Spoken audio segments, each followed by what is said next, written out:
Beasties, how we doing? I get asked a lot and messaged a lot about kipping pull-ups, kipping chin over bar, kipping chest to bar, and so on and so forth, kind of how to do it, technique, and you name it, I get asked about it. And I'm gonna get real with you, and I'm gonna give you the answer that I give everybody. If someone says to me, you know, why can't I do a kipping pull-up, or how can I do it? My first question is, can you do a strict pull-up? If they say no, then I say you gotta work on your strict pull-up. And not a chin reaching to bar, chin over bar strict pull-up. And then same answer goes for chest to bar. So if I have someone struggling with chest to bar and actually getting their chest to touch, when the rule is really clavicle, bar hitting below the clavicle, then my question is, what? Can you do a strict chest to bar pull-up? If the answer is no, then that's something that you need to work on. So a lot of it, I think too, the strict stuff gets intimidating, because guess what? It's harder to do. But if you work at it, at your strict pull-ups, your strict chin over bar and chest to bar pull-ups, it'll make kipping so much easier, and you'll smoke everybody in the workout, even if you just focus on strict for a little while. If you can do those strict movements, then it becomes a technical thing with your kip, and a lot of it is generally, that's where I'll see the guys have more of an issue. They have the strength, they just don't have the mobility. They're just super tight and rigid, and they can't fluidly move like a gymnast. So we're gonna talk about that real quick, kind of what do you need to do when you're going to strict pull-up? So my big thing is, a lot of times people use the bands even for strict pull-up, but they cheat way too much. And I kind of joke, stop crossfitting, slow down, pause, think of tempo, or yes, like the deficit pull-ups. You can use a band for the pull-ups, just stop, pause at the bottom, pause at the top. Feel your arms working the whole time versus using that rebound out of the band.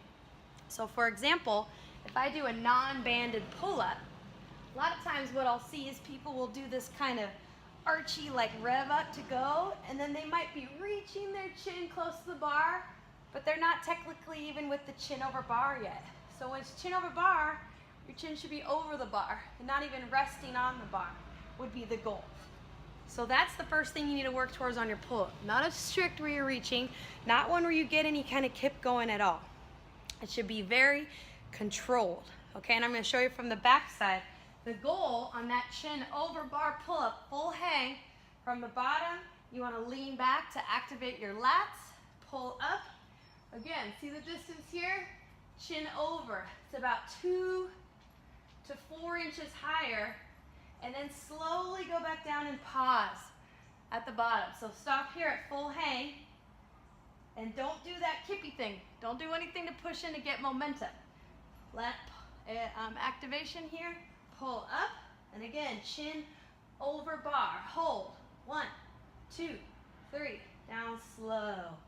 So I'll have some really strong athletes that can't even do that. And so if they can't do that, then we need to modify. You need to assist yourself with the band, start thin, see what you can do.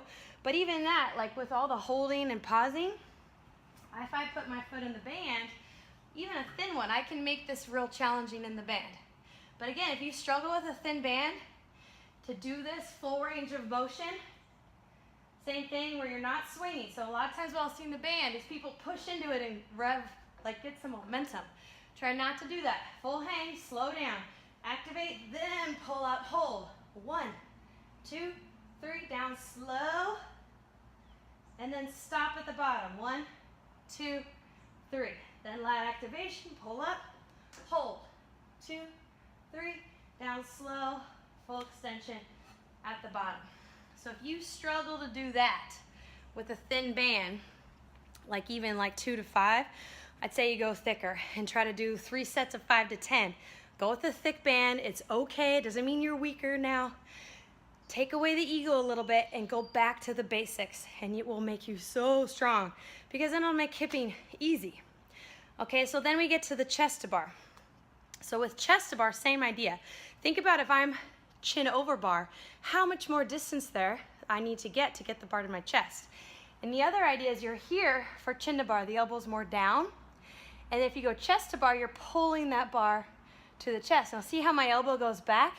That's that more contraction of the muscles back there. So here, your back ideally would be contracting, your lats are activated, but you have to go even further to get the bar to your chest. So think of the difference between a half push-up and a full push-up. Big difference there. It's the same idea with the pull-up. You're going kind of a half pull-up really with chin over bar, maybe 3/4 of a pull-up to a full range pull-up. So your muscles, if you don't work on this kind of stuff in some fashion and work that range of motion, that strength, you're always going to struggle with chest to bar. So what will happen is people send me videos of them under the bar. So if you're under the bar, that's getting a little bit closer to like a butterfly pull-up, and I won't even talk to anybody until they have kipping. A kipping chest to bar, kipping chin to bar, then I'll work with them on butterfly. But kipping needs to come first because kipping is going to be more your foundation for your bar muscle up, your ring muscle up, all that kind of stuff. It comes first, and if you can have a good efficient kip and use your hip, then I'm going to be able to progress that right into a butterfly. Okay? So for chest to bar, same thing. Test it. If you can't do a strict pull-up and have that bar touch your chest, then you aren't strong enough yet really to be efficient at kipping chest to bar pull-up. So if I'm going to test that, I need to pull up and legit have my chest touch that bar. Same idea with not too much momentum. So full hang at the bottom, pause, pull up, chest touches the bar, and then back down. So see that from the back side. You're here, full hang, still activate those lats, pull up, and then your chest hits the bar, back down, and pause at the bottom. If you can't do that and you're here, you're like, ugh, then again, break it down, go back down to the basics. You're basically modifying with a band, and pick a band. It's probably gonna need to be a lot thicker to really not worry so much about the bottom, and if it's easier at the bottom, you're not focusing so much here. You're trying to focus on the strength building from here to here, here to here.